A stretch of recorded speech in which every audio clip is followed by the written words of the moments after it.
भक्तजनों राधे राधे। आज मैं आपको पोष मास की शुक्ल पक्ष की पुत्रदा एकादशी का महात्म्य और उसकी कथा सुनाने जा रहा हूँ।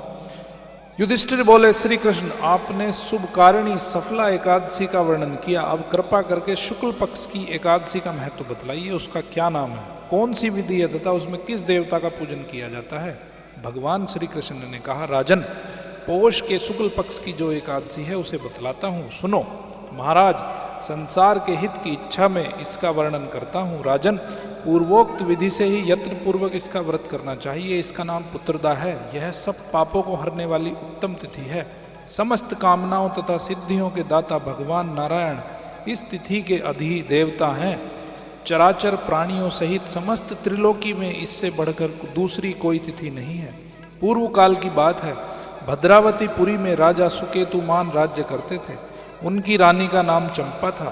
राजा को बहुत समय तक कोई वंशधर पुत्र नहीं प्राप्त हुआ, इसलिए दोनों पति पत्नी सदा चिंता और शोक में डूबे रहते थे।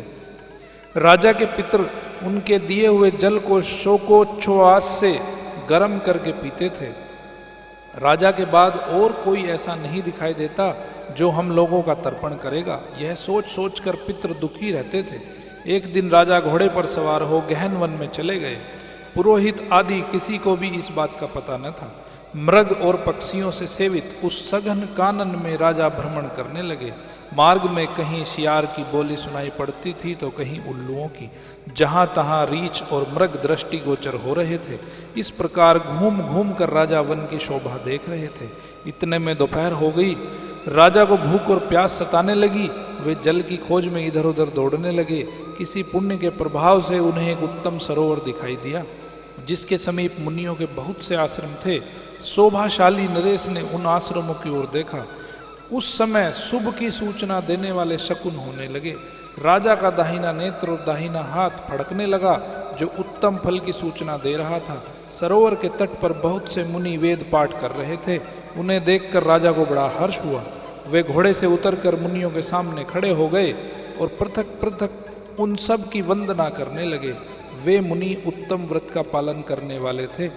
जब राजा ने हाथ जोड़कर बारंबार दंडवत किया, तब मुनि बोले, राजन हम लोग तुम पर प्रसन्न हैं। तो राजा बोले, आप लोग कौन हैं, आपके नाम क्या हैं तथा आप लोग किस लिए यहाँ एकत्रित हुए हैं, यह सब सच सच बताइए। मुनि बोले, राजन हम लोग विश्व वे देव हैं, यहाँ स्नान के लिए आए हैं। माघ निकट आया है। आज से 5वें दिन माघ का स्नान आरंभ हो जाएगा।